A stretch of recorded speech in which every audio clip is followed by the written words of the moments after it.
Selamat datang di channel Mas Hasbi, Property and Financial Syariah Consultant. Sudah separuh dari tahun 2024 kita lalui. Ini adalah sebuah tahun yang berat, masih terdampak dari pasca pandemi, masih berupaya untuk bangkit, ditambah dengan tahun politik yang banyak ketidakpastian. Lalu bagaimana dengan sektor investasi, utama di properti? Kita akan bahas.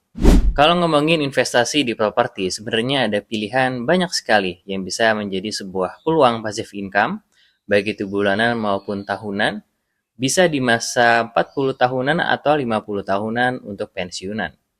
Nah, kira-kira dari properti ini, yang mana yang paling benefit? Kita akan bahas satu persatu. Dari mulai rumah disewakan, lalu apartemen disewakan, lalu kos-kosan untuk para pegawai yang petakan disewakan juga, atau sebuah rumah kos yang menjadi sebuah gebrakan saat ini untuk sebagai sektor investasi yang menggiurkan. Oke, yang pertama dari rumah terlebih dahulu.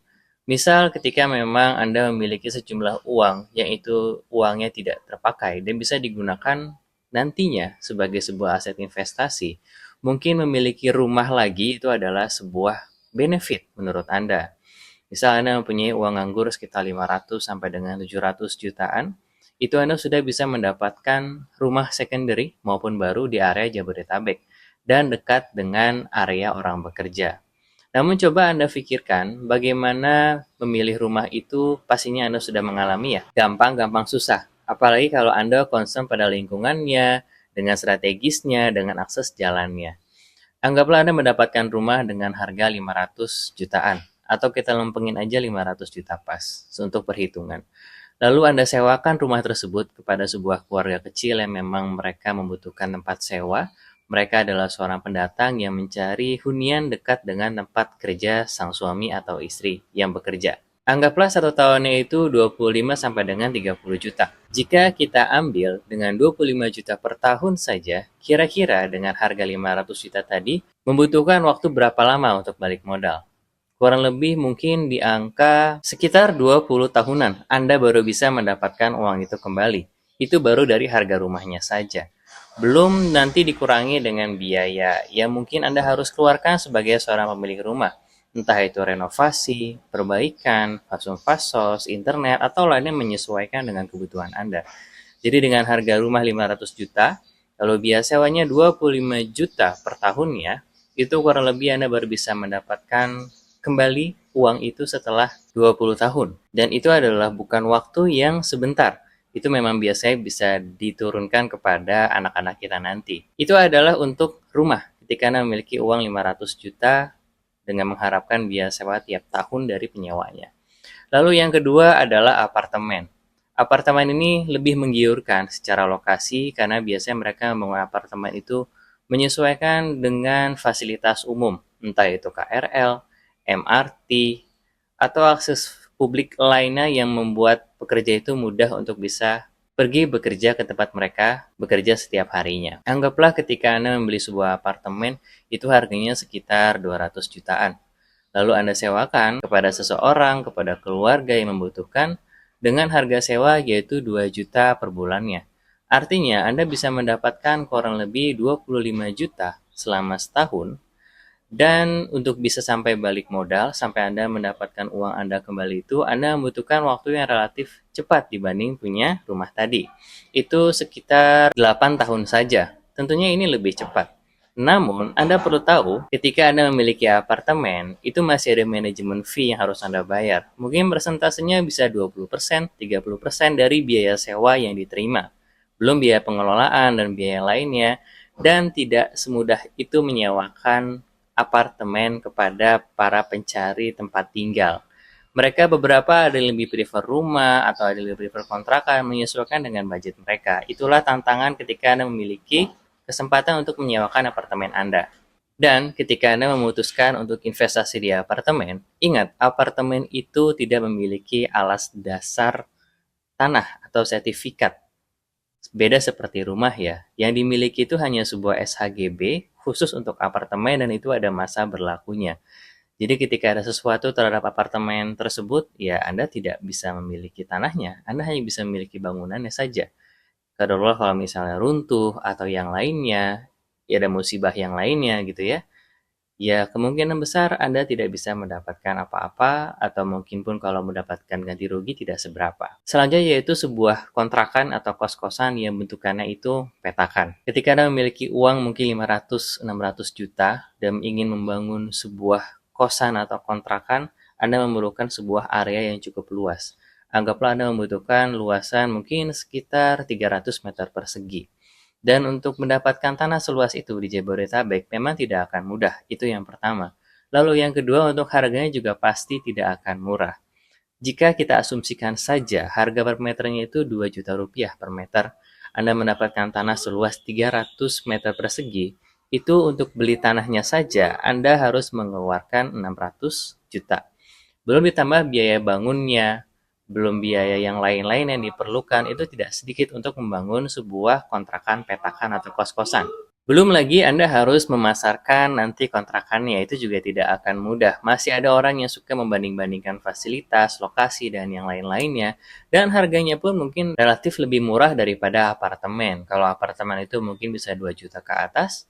Kalau untuk kontrakan petakan mungkin bisa 2 juta ke bawah, sesuai dengan kondisi yang ditawarkan. Belum lagi Anda harus membayarkan sewa penjaga dan lain-lainnya, itu membuat Anda pusing mungkin untuk beberapa orang. Selanjutnya, setelah Anda memiliki tanahnya, Anda bangun rumahnya, lalu Anda sewakan, dari harga tanah dan juga bangunannya saja, anggaplah itu 1 miliar.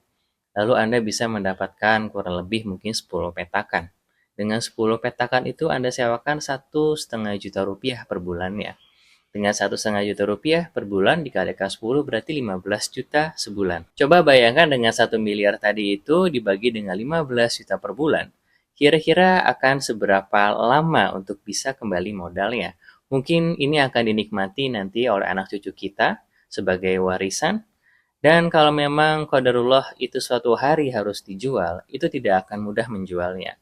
Karena harganya pasti akan naik dan ini tidak bisa dibeli secara KPR. Karena biasa SHM-nya itu satu, terus mitigasinya jadi panjang, jadi repot. Jadi perbankan biasa tidak mau menjualkannya kepada nasabah yang lain. Selanjutnya yang terakhir, mungkin ini adalah pilihan yang paling benefit kalau misal di-compare antara harga dan seberapa cepat kembali modal yang dikeluarkan. Itu adalah sebuah rumah kos. Rumah kos ini adalah sederhananya seperti rumah biasa, ukurannya juga kecil-kecil biasanya. Mungkin tanahnya hanya sekitar 60 meter persegi, atau 80, atau 100, yang dimensinya juga kayak rumah biasa, 6 kali 10 meter. Tapi mereka menawarkan 2 lantai, dan satu rumah kos itu bisa sampai 7 bahkan 8 kamar. Dan lebih mudah lagi untuk mendapatkan marketnya. Kenapa? Karena sederhananya saja, kampus di Indonesia itu ada sangat banyak banget. Kita tinggal pilih kira-kira kita pengen investasikan uang kita dengan rukos yang ada di kampus yang mana. Kalau Anda berada di Jabodetabek, mungkin salah satu yang bisa dipilih itu yang penerimaan mahasiswa cukup banyak, itu adalah IPB University yang berada di Bogor, yang memang ketika ada apa-apa dengan rukos tersebut, Anda ingin controlling, Anda ingin main, itu jaraknya masih relatif dekat. Sebagai gambaran, IPB menerima mahasiswa baru saja tahun 2024 itu sebanyak 8.400 mahasiswa baru. Walaupun IPB mewajibkan untuk mahasiswa baru ini menempati asrama mereka di tahun pertama, tapi jumlahnya terbatas. Jadi masih banyak sekali mahasiswa yang mencari rumah kos.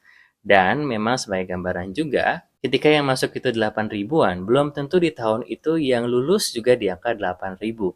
Artinya masih ada sebuah fenomena yang biasa disebut sebagai backlog, yaitu sebuah kondisi di mana properti itu permintaannya sangat tinggi, sewa kos itu sangat tinggi permintaannya, tapi tidak dibarengi dengan ketersediaan dari rumah kos tersebut.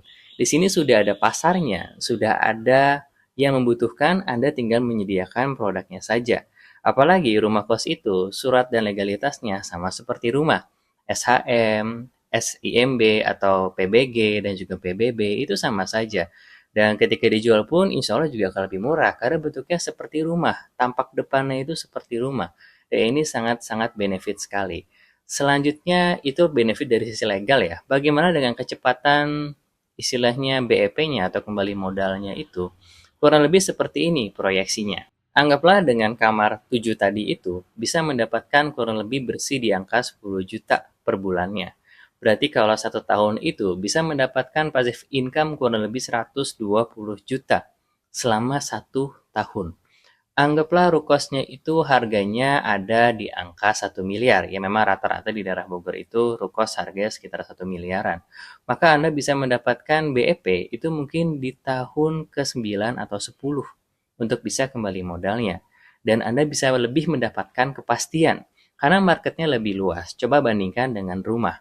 Ketika Anda menyewakan rumah walaupun BEP-nya mirip-mirip dengan rumah kos, tapi untuk bisa mencari mendapatkan penyewa yang lebih nyaman, yang kita sama-sama enak, yang amanah membayar, itu mungkin lebih sulit daripada mencari mahasiswa. Karena mahasiswa itu masih dikontrol sama orang tuanya. Jadi lebih enak juga nih ketika ada apa-apa kita bisa telepon orang tuanya. Apalagi kalau misal ternyata manajemen dari rumah kos tersebut itu juga bagus. Kalau ada apa-apa antisipasinya cepat. Terus kalau misal dibandingin lagi tadi dengan apartemen, oh itu jauh banget. Bisa sekitar lebih dari 20 tahun untuk bisa kembali modal. Terus selanjutnya kalau kita bandingin lagi dengan rumah petakan atau kos-kosan buat para pekerja, itu juga tantangannya lebih banyak dan BEP-nya lebih lama. Dan rumah kos ini menawarkan BEP yang lebih cepat dan juga benefit legalitas yang sama seperti rumah. Apalagi marketnya itu sudah pasti ada. Coba perhatiin deh, setiap kampus itu setiap tahun terima berapa banyak mahasiswa. Terus yang lulus itu berapa? Apalagi kalau misalnya Anda itu memutuskan membeli rukos, Anda datang ke sana, Anda survei ketemu developernya, mereka juga sudah riset biasanya. Berapa sih kebutuhannya? Berapa sih harga pasarnya? Jadi Anda terima beres. Dan salah satu gebrakan juga, saya pernah menemukan sebuah rukos di daerah IPB University itu, mereka menawarkan tanpa manajemen fee. Artinya ketika ada mahasiswa yang menyewa di situ, itu tidak ada potongan sama sekali untuk mereka yang mengelola. Jadi pengelola ini tidak mengambil pemasukan dari situ. Itu langsung 100% untuk pemilik rukosnya. Jadi kalau memang bersihnya dalam 1 tahun itu 120 juta, maka Anda sebagai pemilik rumah kos tersebut mendapatkan angka sesuai dengan itu tanpa adanya potongan. Apalagi di developer ini juga mampu atau mau bisa untuk mencari penghuni kosannya. Jadi Anda nggak perlu repot, Anda cukup beli produknya, nanti mahasiswanya mereka yang cariin, pengelolaan mereka yang ngurusin, developernya nggak angkat kaki dari situ. Kenapa? Karena memang mereka membuatnya sebuah kawasan. Apalagi mereka juga pengen bikin guest house di sana. Ya memang bentuknya itu seperti hotel ya ketika memang lagi tinggi banget permintaannya. Entah wisuda atau lagi liburan untuk orang tuanya main. Itu bisa dipakai untuk guest house-nya. Dan itu juga disewakan. Jadi developer itu akan sulit untuk bisa hengkang dari proyek tersebut.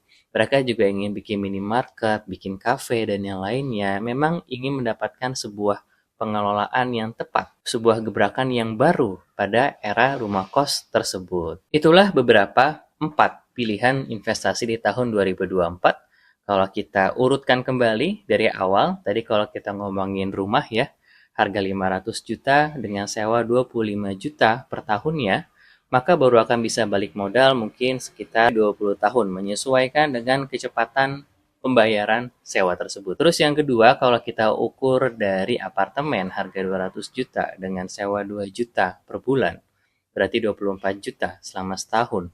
Itu baliknya mungkin bisa lebih cepat, hanya sekitar 8 tahunan saja. Tapi Anda tidak memiliki legalitas seperti rumah dan pencari yang nyawa itu tidak semudah mencari yang mau sewa rumah kontinuitasnya ya, atau seperti kos-kosan.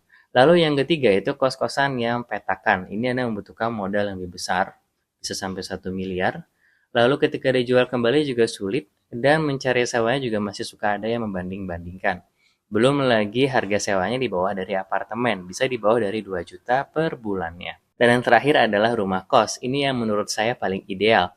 Karena dari sisi rumah itu dia seperti rumah biasa, legalitasnya juga sama kayak rumah biasa, kamarnya bisa 7 bahkan 8 kamar, harganya juga masih sekitar 1 miliaran, potensi selama 1 tahun itu bisa sampai 120 juta. BEP itu sekitar 9 sampai 10 tahunan. Kalau ada apa-apa dijual pun juga lebih gampang, Dan sepertinya memang Rukos itu tepat dibilang sebagai sebuah investasi yang anti boncos. Merasa konten ini bermanfaat, Anda bebas share kepada keluarga maupun teman-teman Anda. Jangan lupa like and subscribe, serta jika ada pertanyaan Anda bisa tulis di kolom komentar.